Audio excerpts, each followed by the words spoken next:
tudo que Deus estabeleceu, todas as leis de Deus são sagradas. A própria Ellen White diz que as leis de saúde são tão sagradas quanto a lei moral, né? A lei da gravidade, isso é importante, né? A lei da gravidade, as leis que regem o universo, as constantes universais, todas são tão sagradas quanto os 10 mandamentos e foram estabelecidas por Deus. Assim também é com as leis de saúde, né? Então, a terceira tábua ali, que tem o 11º mandamento, você vai entender por que eu fiz essa brincadeira, né? E talvez sirva aí como uma ilustração para esse assunto também. Veja, a primeira tábua, a gente sabe, isso é lugar comum, né? A primeira tábua, os 4 primeiros mandamentos, eles têm que ver com a nossa relação com Deus. Então eu coloquei assim, a primeira tábua é a saúde espiritual. Porque não há saúde espiritual, obviamente, sem uma relação íntima com o Criador. Sem essa conexão íntima com Deus, né? O que a gente pode dizer em termos de... o que a gente pode aproveitar da ciência em relação a esse tema da saúde espiritual? É muito legal ver isso, que finalmente os pesquisadores, cientistas, eles estão percebendo que uma vida espiritual genuína, íntegra, correta, ela faz bem para a saúde física também e emocional. Por exemplo, eu estive ano passado num congresso da Associação Geral, em que um dos palestrantes foi esse senhor aí na tela, Dr. Harold Koenig. Ele é um dos maiores especialistas hoje nessa área que pesquisa a relação entre saúde física e espiritual. Ele não é um religioso, ele é um pesquisador da Universidade de Duke e tem percebido por meio da ciência os benefícios da fé para a saúde física e emocional. Foi entrevistado já pela revista Veja e também pela Vida e Saúde. Quando eu estive lá, aproveitei a deixa, né, e consegui uma entrevista exclusiva com eles, foi publicada há um tempo atrás. Aliás, foi matéria de capa da revista Vida e Saúde, né, esse evento lá nos Estados Unidos. E ele, na revista Veja, ele disse o seguinte, que a religião ajuda a prevenir doenças cardiovasculares e hipertensão. Ele fala que a religião ela dá um sentido para a vida. Ele diz também que a religião provê apoio social, e eu gostei dos slogans aqui, né, especialmente gente cuidando de gente. Isso é saúde, né? Isso é saúde emocional. E o estilo de vida saudável também é importante. Mas ele diz o seguinte, e isso aqui me chamou a atenção.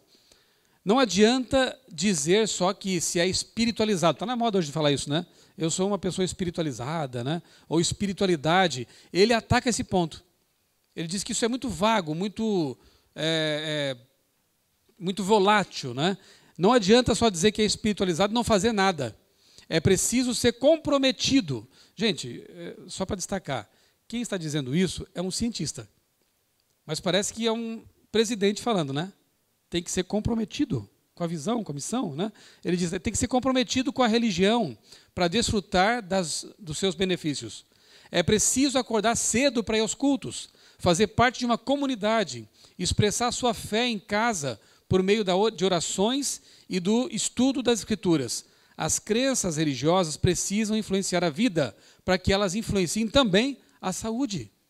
Eu achei isso fantástico. Um cientista nos dizendo que a gente já devia saber, né? Que não basta ter uma religião, é preciso viver essa religião. Não basta dizer que pertence a uma igreja, é preciso se envolver com essa igreja. Ele está falando aqui nas entrelinhas em culto familiar, você percebeu? Tem que viver em casa. Está falando aqui de frequência à igreja. E Hebreus fala, né? Não deixemos de nos congregar. Está dizendo isso. Tem que participar, tem que se envolver. Mais ainda, para a nossa matéria da Vida e Saúde, ele explicou que o envolvimento religioso reduz o estresse psicológico. E destaca o seguinte, entre aspas ali, os telômeros são um relógio biológico para a célula. Eles encurtam a cada divisão celular. E quando os telômeros se vão, a célula morre e ocorre a degeneração do órgão. Isso explica, segundo ele, por que religiosos, pessoas que vivem a religião, vivem de 7 a 14 anos a mais do que a população de modo geral. Então, se você adicionar, por exemplo, exercício físico, dieta adequada e uma religião verdadeira, quanto tempo mais a pessoa pode viver? E não só viver mais, porque também não é só esse o nosso objetivo, ainda mais nesse mundo tão ruim, né? Mas é viver bem enquanto se vive mais. Esse é o objetivo do estilo de vida, né? Então isso é fantástico. Telômeros é isso aqui, ó. São essas coisinhas ali, né? É a pontinha do DNA e ela vai se desgastando. Isso tem que ver com o encurtamento da vida. Quanto mais tempo você preservar essa pontinha dos seus genes, né, mais tempo você vive. E segundo ele, uma religião bem vivida, de comprometimento, ajuda também, entre outros fatores, a preservar os telômeros dos nossos genes, dando a gente longevidade e saúde. Isso é tremendo, né? Ele também diz que a religião só faz bem quando ela é positiva, centrada numa boa relação com Deus e com o próximo. Aqui é bom a gente destacar também o fato de que uma má religião tem um efeito contrário. Uma religião que é focada, por exemplo, num Deus punitivo, num Deus castigador, uma religião perfeccionista, está na moda isso aí hoje em dia, né? Esse tipo de coisa, embora os que defendam essa visão de mundo aí, né, essa filosofia, achem que estão ganhando muito porque estão talvez sendo radicais na alimentação, radicais com isso ou com aquilo, na verdade estão encurtando a vida. Porque é uma religião de um Deus exigente e eles vivem se cobrando o tempo todo, né? E não é o tema aqui agora, mas enfim, né, é um assunto que tem preocupado muito a igreja, né? Esses exageros teológicos. Olha só, se essa religião não for de libertação, de paz com Deus, né, de bem-estar, ela vai encurtar a vida. Ela vai trazer doença emocional e física também. Então, repito, não basta ter uma religião. Tem que ser a religião bíblica, correta, centrada numa relação boa, de paz, de tranquilidade, de amizade com o nosso Deus. A religião pura e imaculada, Tiago lhe descreve para nós, né? A religião pura e imaculada diante de Deus, nosso Deus e Pai, é esta: visitar os órfãos e as viúvas em suas aflições e guardar-se isento da corrupção que há no mundo. Você percebe que Tiago coloca aqui a religião que o Harold Koning também colocou? Só que muito tempo antes de Koning. Religião prática. É de a gente ir para as ruas, é de a gente ir ao encontro das pessoas, ajudá-las. E quando ajudamos, somos beneficiados também. E uma religião de atitude, manter-se incontaminado em relação ao mal, à corrupção que há no mundo, uma religião de santidade. É tudo que a gente já sabe, né? Mas é engraçado que algumas pessoas só se dão conta de algumas coisas quando a ciência diz, ou quando os cientistas dizem, né? Sendo que a gente já tem essa revelação por meio de Ellen White há mais de 100 anos, e na Bíblia há milhares de anos, né? Era só dar atenção para isso. Segunda tábua, os 6 outros mandamentos, né? Os 6 da segunda tábua tem que ver com a nossa relação horizontal, né? Relações sociais, de seres humanos para seres humanos. A primeira tábua é vertical, a segunda é horizontal. Então você tem ali não matar, não roubar, não furtar, a gente sabe disso, né? Bem, o que a gente pode falar em termos de pesquisas que respaldam esse aspecto da saúde relacional? Essa aqui eu achei fantástica, está no YouTube, quem quiser procurar, busca lá Robert Waldinger. Esse é o pesquisador que atualmente está encabeçando essa pesquisa, que já dura 70 anos. 700 e poucas pessoas, ao longo de mais de 70 anos, estão sendo pesquisadas. E demoraram tanto tempo para chegar a essa conclusão. Olha que interessante. Também é de Harvard, tá? A Escola de Medicina de Harvard. Concluíram que não são a riqueza e a fama que garantem felicidade e longevidade, mas o quê? Bons relacionamentos em família e com amigos. Tanto tempo pesquisando para saber algo que a gente já sabe. Mas é só viver então, né? E ele fala assim, ó, que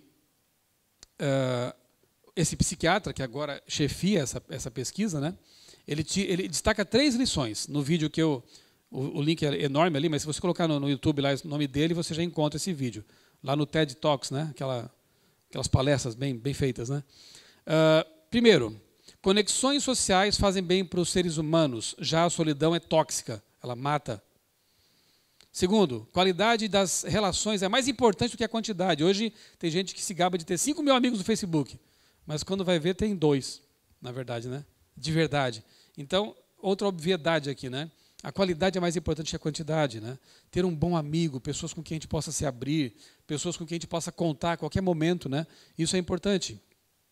Terceiro ponto, relacionamentos felizes e duradouros protegem a saúde física e mental, também é óbvio. E ele diz, a experiência da solidão se torna tóxica. As pessoas que são mais isoladas descobrem que são menos felizes e que a sua saúde piora mais depressa na meia-idade, que seu funcionamento cerebral diminui mais cedo e que vivem menos tempo do que as pessoas que não se sentem sozinhas. Tenha amigos, seja amigo, faça amigos e mantenha um círculo de amizade.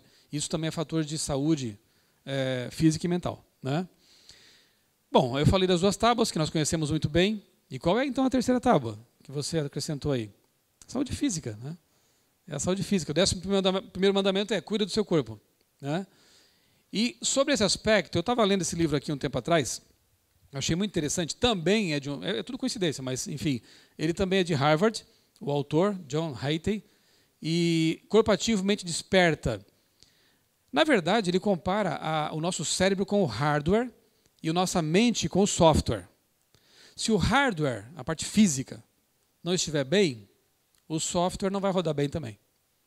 E aí surgem os problemas que o livro missionário traz, né? Depressão, estresse, ansiedade e outros mais, né? É simples o que ele diz. E pesquisas mostrando que o exercício físico libera uma cascata de neuroquímicos e fatores de crescimento que podem reverter o processo de depressão, contração cerebral, enfim, e sustentar a infraestrutura cerebral para a gente ter bons pensamentos, para a gente ter saúde emocional. Isso também melhora as habilidades cognitivas e, melhor ainda, a saúde emocional. Amigos, o que vocês me dizem desse problema aí? Posso contar um testemunho para vocês? Porque eu era eu era um de carteirinha desse negócio chamado sedentarismo. O meu pai é jogador de futebol. Ele jogou futebol profissional, inclusive, no Figueirense, quando era novo e tal. E pergunta se eu gosto de futebol. Eu odeio futebol. Não estou condenando o futebol, estou dizendo que eu não gosto, né? E talvez tenha até alguma coisa psicológica aí no meio, porque meu pai era ausente por causa da bola, entendeu? Então, quando eu perguntava, mãe, cadê o pai? Está jogando bola. Então, acho que eu desenvolvi algum tipo de aversão a esse negócio aí, né? Bola. Então, eu já tinha uma dificuldade. Por não gostar de esporte, eu não tinha algo que me convidava a me mexer. Não gostava de suar. Sou lá do estado frio, né, do sul. Preferia ficar no meu cantinho, escrevendo. Quando era criança, ficava desenhando no meu quarto, lendo história em quadrinhos, né? Era o meu passatempo, antes de me converter, bem dito, né? E o tempo foi passando. Quando eu me converti, eu dei alguns passos, né, na reforma de saúde, abandonei a dieta cárnea, já faz mais de 20 anos, procurava me alimentar com porções não muito grandes, porque afinal de contas eu não me mexia, né? Então eu tinha que cuidar do peso e tal. Achava que isso era reforma de saúde. Mas o tempo foi passando. E a gente acha que a juventude dura para sempre, né? Cheguei aos 40, agora estou com 45, mas quando cheguei aos 40, algumas coisas começaram a acontecer estranhas comigo, né? O meu trabalho sempre me deu muito prazer. Eu amo o que eu faço. Eu sei que eu sou um privilegiado entre os brasileiros, né? De poder fazer, e vocês também eu creio que são assim, né? Poder fazer o que te dá paixão. Mas, de repente, de um dia para o outro, aquilo que me dava paixão não dava mais. Eu confesso que eu ia para o trabalho me arrastando, desanimado. Não sei se alguém já passou por isso ou está passando, mas tem uma luz no fim do túnel, calma aí. Eu ia desanimado, pensamentos negativos, e eu achei muito estranho isso, porque eu sempre fui otimista, nunca tive problemas assim. E eu fui fazer, então, o tal do check-up, pela primeira vez. E a hematologista fez um exame completo ali, ela detectou algumas coisas, entre elas, carência de B12. Não porque eu não ingerisse B12, mas eu estava com gastrite, e isso estava dificultando a absorção da B12. E ela falou assim para mim, claramente, você tem que fazer exercício físico. Não tem outro caminho. Triglicérides altos. Ou então você vai ter que partir para o medicamento e poderá prejudicar seu fígado, esteose, né? Gordura acumulada no fígado. E eu me assustei, assim, o que é isso? Nunca tive nada dessas coisas, né? E o interessante é que naquele momento, naquela fase ali, eu comecei a perceber também, sentir Deus como que me empurrando para esse caminho. Eu ouvia claramente Deus falando assim, você tem que fazer exercício físico. E eu me desculpando com Deus. Eu falava assim, mas Senhor, quando? Eu já acordo bem cedinho para fazer o revivado da sua palavra, para estudar a minha lição, para ler a Bíblia, né? Já levanto cedo. À noite eu chego em casa cansado, eu quero ficar com a família, eu quero brincar com meus filhos. Aí outro pensamento me ocorreu. Meu filho, agora tem 6 anos, era mais novinho ainda, e eu pensei assim, poxa, eu estou com 40, daqui a 10 anos, ele vai estar com todo o pique, e eu vou ter 50 e vou estar acabado. Olha o que Deus foi me mostrando. Eu tenho que mudar de atitude, né? Mas sempre me desculpando. Quando, Senhor? Eu não gosto de academia, eu não gosto de correr, não gosto de esporte, eu estou em maus caminhos. O que eu faço, meu Deus? De manhã eu repeti para Deus, eu tenho que fazer meu culto, eu quero orar, quero ler a Bíblia. E Deus falou assim para mim, por que você não caminha conversando comigo? Caramba, eu pensei, agora não tem mais desculpa. O que eu vou dizer mais para Deus? Aí, sentindo essa motivação, eu levantei um dia em julho, estava frio lá em Tatuí, coloquei uma bermuda, o único par de tênis que eu tinha, porque não precisava mais que isso, coloquei meu par de tênis e fui para a rua caminhar. Me achando muito estranho, né? Estava escuro ainda. Que situação mais esquisita é essa, mas fui lá. Deus está mandando. Caminhei ali em volta do meu bairro, deu mais ou menos 1 quilômetro. Quando voltei para casa, doía tudo. 1 quilômetro. A redação, minha sala fica no 2º andar, para subir aquela escada foi difícil, por causa de 1 quilômetro. Segundo dia, fui de novo. Terceiro, quarto. E não é que estava ficando gostoso esse negócio? Aquele ar fresco da manhã. Eu conversava com Deus enquanto caminhava ali, via o sol nascendo. No caminho tinha umas flores, eu colhi algumas e levava para a esposa também, para fazer algo mais do que só caminhar. E estava ficando gostoso aquilo. Com o tempo eu já estava correndo um pouquinho. Já corria, dava uma volta correndo, uma caminhando, não é? E as dores foram passando. Depois, no verão, minha irmã me conseguiu uns vídeos de treino funcional.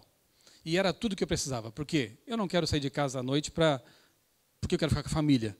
Eu tenho 3 filhos. Enquanto eles tomam banho e demora, eu faço o meu exercício ali de meia hora, ponho lá o vídeo no computador, no meu quarto, um quadradinho 2x2, dá para fazer isso. Eu fico ali pulando, correndo, saltando, suo um bocado. E irmãos, pergunta para mim se os pensamentos negativos continuaram. Acabou. Triglicérides, lá embaixo. E outro benefício adicional. Muitas vezes a gente vai lá para São Paulo, por exemplo, né, para passar o dia inteiro pregando. Aí o pessoal suga mesmo, né? Sabe como é que é. Tem que passar lição, pregar, JA que dura 2, 3 horas, sessão de perguntas e respostas. Normalmente eu chegava no fim do dia, nesses sábados, acabado. Dor nas costas, dor nas pernas. Não conseguia mais fazer nada. Hoje daria para ficar numa vigília inteira. Inteiro. E eu quero te dizer, por que eu menciono isso para vocês? Porque se Deus fez esse milagre por mim, que sempre fui um sedentário de carteirinha, que odiava me mexer e suar, Ele pode fazer por você também. E chega um momento que você quase que vicia na dopamina, que o exercício te traz. Começa a virar um negócio prazeroso, né? Hoje eu carrego sempre no meu computador ali os vídeos. Se eu estou no hotel, qualquer lugar que eu estou, eu ponho lá no quarto lá e faço exercício, né? Tem um tal de T25 ali agora. 25 minutos. Ele te destrói. É ruim, mas é bom. É muito bom. E eu quero motivar vocês a fazer isso também, né? Eu percebi na minha vida o quão benéfico é você praticar algum tipo de exercício. Procura aquilo que você gosta, né? E faça disso um programa regular. Eu creio que Deus espera isso de nós. Ele me mandou fazer isso. E o bom de tudo é que eu comecei a fazer isso antes de escrever o livro. Nem sabia que ia escrever o livro. Aí eu pude falar disso, né? Senão eu não ia ter coragem de falar. Ele me preparou para isso antes da surpresa, né? Eu inventei uma modalidade de exercício também. Assim, vou criar um negócio também aí diferente. Já que eu quero ficar com a minha família, quero brincar com meu filho, né? Aí eu criei o workout com peso vivo. E o peso vivo é o Micael, meu filho. Aí eu coloco ele nas costas e corro com ele. Faço agachamento com ele, flexão com ele nas costas. Ele deu nome para os exercícios. Então ele chama de dinossauro, outro é Homem-Aranha. Depois você assiste lá no YouTube, tem um vídeo lá. E ele faz os movimentos comigo ali, aí dá para entender por que ele chamou dessas coisas. Mas é muito gostoso. E eu brinco dizendo assim, à medida que meu filho cresce, eu também vou ficar mais forte, né? Vai chegar um ponto que eu vou estar que nem o Rambo. Ele com 15 anos, já pensou eu correndo com ele? Então, seja criativo, né? Invente alguma coisa assim. Se você tem filhos pequenos, dá para brincar com eles também. E ao mesmo tempo que você exercita, você também se diverte. Essa é a ideia. Um outro benefício adicional que eu tive ao começar a correr e fazer o funcional ali, é que sem dieta maluca, sem nada disso, eu perdi 5 quilos brincando. Ainda quero perder um pouquinho mais, né, para ficar no meu ideal. Mas, assim, não precisa apelar para esses modismos assim, que inventam por aí, alguns que são até perigosos, né? É só seguir e fazer o dever de casa. Isso já resolve nosso problema, né? Uma coisa que eu tenho percebido, irmãos, é que, e vocês também certamente já perceberam, é que nesse aspecto também as pedras têm clamado, né? E eu fiquei espantado quando descobri, algum tempo atrás, que existem satanistas que praticam. Claro que essa filosofia não nos interessa muito, né? O veganismo. Nós não somos veganos, a gente tem que ser vegetariano, né? De preferência, ovo lácteo vegetariano, depois dar um passo adicional, mas vegano não. Eu até não uso esse termo na vida de saúde, porque o veganismo é uma filosofia de vida que não tem nada a ver com a nossa. Eles são capazes de tomar café e não comer mel, porque o mel estressa as abelhas. E o café não faz mal para nenhum bicho, então eles podem tomar. Faz mal para eles, mas os animais estão salvos. Então é um negócio meio estranho. Mas enfim, satanistas vegetarianos. E aí você vai ler por um motivo, e um desses líderes, né, criou um grupo chamado Hail Satan, Go Vegan, né, é um grupo de veganos satanistas. Ele disse assim para a repórter, né, ela perguntou, mas por que vocês são vegetarianos? E esse negócio de sacrifício de animais não tem que fazer também aí no satanismo, de bodes e tal? Ele falou, aquilo ali é um intermediário, mas se a gente abrir bem a mente, por meio de uma dieta adequada, por meio de um estilo de vida saudável, a gente consegue se conectar diretamente a Satanás. E eu fiquei pensando, o diabo sabe o que faz também. Funciona. Tem um testemunho que a gente está preparando para liberar em algum momento, de um irmão nosso, ex-satanista, lá de Angola, que se converteu, se tornou adventista, né, e inclusive já escreveu um livro, a respeito, tipo um Roger Murnau da África, né? E ele fala também disso aqui, irmãos, que aquelas pessoas especiais em quem Satanás investe para ser escritores, para serem líderes, né, na sociedade, ele exige que sejam também vegetarianos. Isso é espantoso, né? Porque o objetivo é justamente ter uma mente clara para o erro, para a mentira, né? Então é algo surpreendente. Outra história interessante é desse DJ que eu nem conhecia, mas quando eu li a história fiquei assim admirado. KLJ, dos Racionais MCs. Na revista Rolling Stone, ele deu o seguinte depoimento, olha que bonito. Um dia, chegou em casa, chegou um cara vendendo livros na porta da minha casa. Você já imagina quem foi, né? Exatamente. Estava vendendo um livro chamado Viva a Natural. Imagina, o cara bateu a minha casa para vender livros sobre alimentação vegetariana. Para mim foi um anjo enviado, né? O vendedor no portão me falou que não se tratava de uma parada só teórica. O livro conta também um lance espiritual. E eu sou muito ligado nessas coisas. Comecei a ler e chapei. Querido, você já chapou com nossos livros? Nós temos que chapar também com nossos livros, né? E ele se tornou vegetariano. Esse DJ. Gente que a gente olha assim, de repente, como dizem na gíria, não dá nada para a pessoa, né? Mas olha a sinceridade, do jeitinho dele, né? Dizendo que ele chapou. Chapou. Que Deus nos ajude a chapar também com a nossa mensagem, né? Que Deus nos ajude a ficar empolgados com o que a gente tem, com esse tesouro que os de fora estão usando e se beneficiando, né? Você lembra disso aqui? National Geographic foi investigar quais são as populações mais longevas do mundo. Descobriram 3. Sardenha, Okinawa e Loma Linda. Aí a Ana Paula Padrão, na época, dirigiu o SBT Realidade, ela ficou curiosa com isso e foi até Loma Linda ver por quê. Por que eles vivem mais? Como pode uma senhora com 100 anos estar renovando a carta de motorista? E aí, quando ela voltou ao Brasil, eu a procurei para fazer uma entrevista para a Revista Adventista. E eu perguntei para ela, entre outras coisas, Ana Paula, o que mais chamou sua atenção lá entre os adventistas de Loma Linda? Ela disse 2 coisas. Primeira, eles são fraternos, eles se amam. É uma comunidade de pessoas que se dá bem ali. E segundo, são vegetarianos. Eu fiquei feliz com isso, mas triste por outro lado. Por que triste? Porque o Brasil é a maior população adventista do mundo. E ela teve que ir a Loma Linda para perceber isso, né? Ela podia, de repente, encontrar aqui o que os irmãos de lá estão vivendo naquela comunidade fechada ali, né? Um estudo que tem sido feito no Brasil, para não dizer que tudo é negativo também, né? O estudo Advento tem percebido que realmente os adventistas têm vantagens em relação à população de modo geral. Claro, não é para menos, né? A gente não fuma, a gente não bebe, a gente guarda o sábado. Obviamente que já tem benefícios por isso. Podia ter muito mais, mas já tem alguma coisa para nos orgulharmos aí. Então, resultados preliminares, porque o Dr. Everton não publicou ainda essa tese, né? Menores níveis de colesterol, glicose, creatinina, marcadores inflamatórios em níveis ali mais saudáveis, aceitáveis, enfim. Aqueles que vivem o que a igreja recomenda estão colhendo os benefícios disso, né? O próprio Dr. Everton passou por uma experiência, e você viu o testemunho dele, né? Passou lá no Globo Repórter, eu acho, né? É uma coisa fantástica, né? Ao pesquisar, ele se deu conta de que ele mesmo tinha que viver isso. Porque a igreja e a medicina estavam dizendo para ele, você precisa mudar de vida.